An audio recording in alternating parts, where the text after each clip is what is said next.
Sa bahay ni Hajungso. Mahal, bibitawan mo na ba talaga yan? Tanong ng asawa nito. Oo, matagal na din itong nasa akin.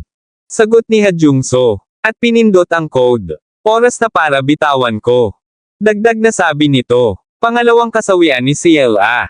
Sabihin mo sa akin ng mas detalyado. Anong pinagsasabi mo? Tanong ni Sojun. May mga taong nag-iipon ng mga espesyal na fragment. Nagtatrabaho sila sa ilalim ng iba't ibang pangalan. Kaya walang paraan upang malaman kung sino sila.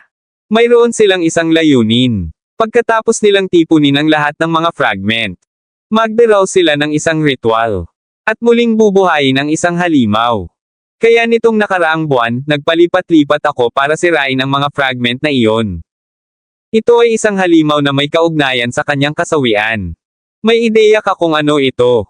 Tama, sabi ni Erzsébet. Kung tama ang hinala ko. Ang pangalawang kasawian ni CLA ay ang pagkamatay ni Anhay. At kung mauulit ang nangyari sa nakaraang buhay ko. Pagkatapos ng halimaw na muling mabuhay, si Anhay ay mamamatay dahil sa isang world quest. Ang sabi ni Sojun.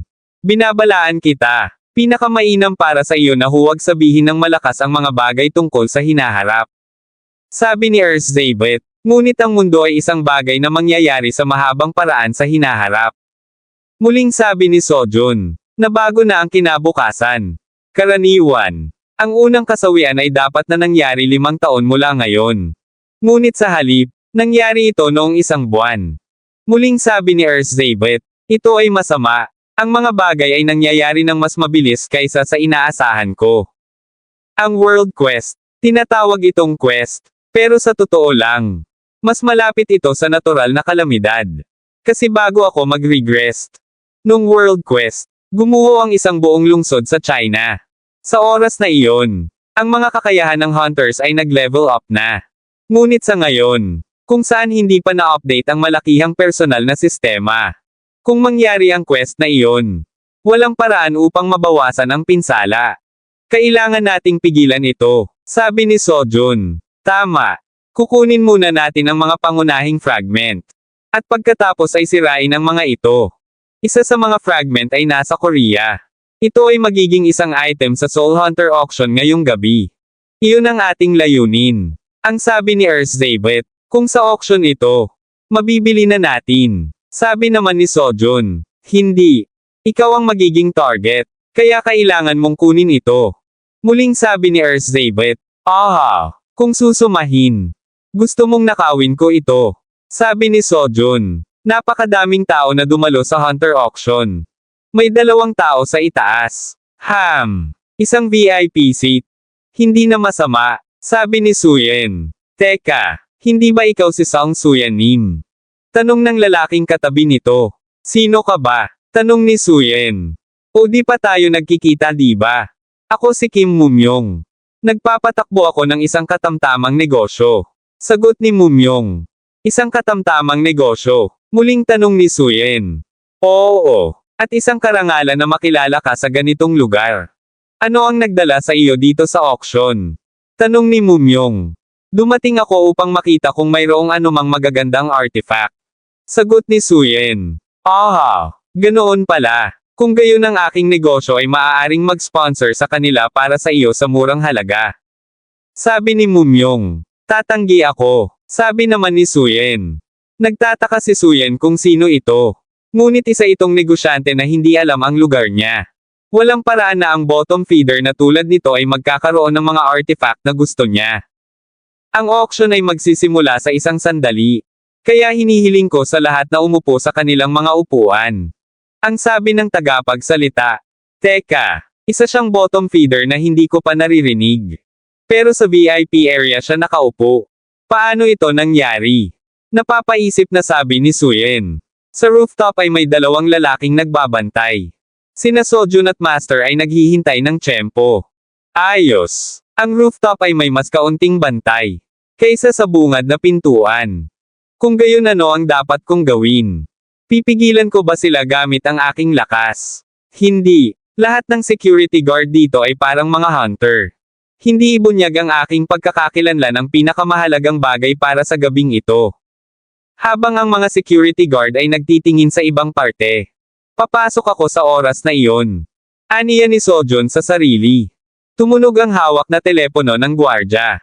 Humihiling ng regular na ulat mula sa lahat ng mga gwardya. Sa isip ni Sojun ay, ayos. Oras na. Pintuan sa harap. Clear. Pinto sa likod. Clear. Nasagi ng robe ang isa sa mga lata. Napaha si Sojun. At natamba ito. Ikalawang palapag.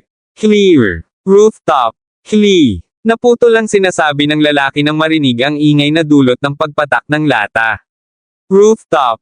Ulat. Rooftop. Boses mula sa telepono na hawak nito.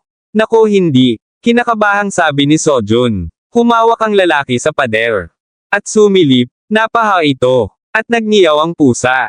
Ano? Isa lang pusa. Si Sojun naman ay agad nang nakapasok sa loob. Si Sojun at ang kanyang pamilya ay lumabas para manood ng bulaklak. 110 milyon. Oo. Numero 11. 110 milyon. May iba pa bang bid? 120 milyon. Ang numero 68 ay nagsabi na 120 milyon. May iba pa ba? Tanong ng tagapagsalita. 130 milyon. Sabi ni Mumyong. Napatigil at napatingin dito si Suyen. May hawak itong telepono at may kausap. Isang tawag. Ano? Kung gayon ay andito siya bilang proxy para sa call biddings. Nag-overthink na naman ako. Ngunit gamitin ng isang may-ari ng isang katamtamang negosyo sa halip na isang eksperto. Ang taong iyon ay hindi din pangkaraniwan. Aniya ni Suyen. Ngayon, ang susunod na item. Kayong lahat. Sa wakas, oras na para sa item na hinihintay nyo.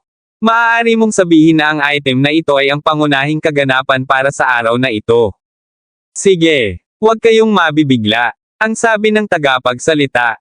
Nakatingin dito si Mumyong, at biglang nanlaki ang mga mata nito. Nang tanggalin ang nakataklob sa item. Kahit na parang kaka-extract lang. Sa totoo lang ay 10 taon na ito. Ito ay isang pangunahing fragment na natuklasan sa pagguho.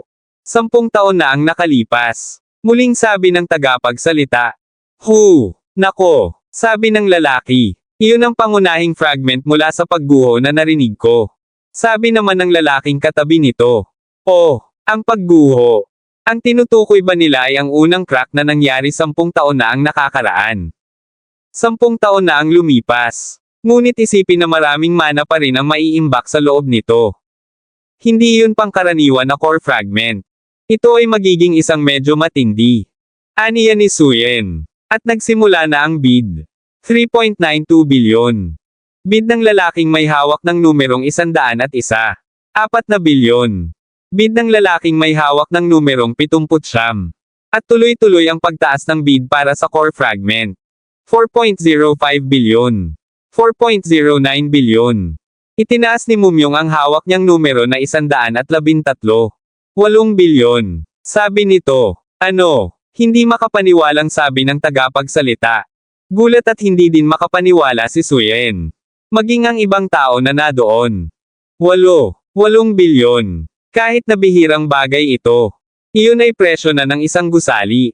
Ang bidder na iyon ay mayroong maraming pera. Pero baliw sila. Aniya ni Suyen. 8 bilyon ang tinawag. May iba pa ba? Parang wala nang iba. Tama. Kung gayon ay 8 bilyon. 8 bilyon.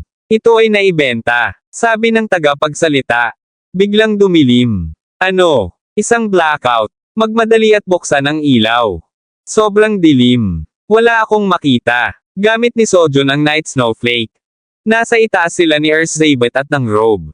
Naghihintay ng tiyempo. Earthsabet. Yan ang hinahanap natin diba? Tanong ni Sojun. Oo. Tiyak na isang fragment iyon. Sagot ni Earthsabet. Okay. Tara na. Aya ni Sojun. At tumalon si Sojun pababa. Hawak ni Sojun ang kanyang bagong sandata. Ay binasag nito ang pinaglalagyan ng fragment. Magnanakaw yan. May nagnakaw ng fragment. Humihiling sa lahat ng bantay sa loob ng auction house. Robe. Tawag ni Sojun. At sumakay na sila ni Earthsabet dito. At tumaas na ang Robe.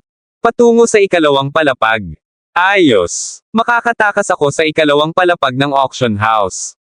Dahil dadagsa ang lahat ng seguridad sa unang palapag. Walang tao sa ikalawang palapag. Tapos na ang deal kung makapunta ako sa rooftop. At makatakas kasama ng robe. Aniya ni Sojun. May napansin si Sojun sa likod niya. Huli ka. Magnanakaw ka. Sabi ni Suyen. Song Suyen. Gulat na sabi ni Sojun nang makita kung sino ang lalaki. At inatake siya nito. Naipanangga naman ni Sojun ang kanyang sandata sa espada nito. Muling umatake si Suyen. At umiwas naman si Sojun dito habang hawak ang fragment. Dumating rin ito sa auction. Hindi. Mas mahalaga. Ngayon lang. Paano niya nalaman kung nasaan ako? Tumatakbo patungo sa kinatatayuan niya si Suyen habang hawak nito ang espada. At muling umatake si Suyen. Hook. Ungot ng robe. Patuloy sa pag-atake si Suyen. Ang taong ito ay hindi lamang alam ang kanyang lokasyon. Alam din nito ang lahat ng kanyang mga galaw. Song Suyen. Uminom ka ng isang doses ng Night Snowflake. Aniya ni Sojun. Ang galing ni Ciela sa archery ay dahil sinusunod niya ang kanyang ina.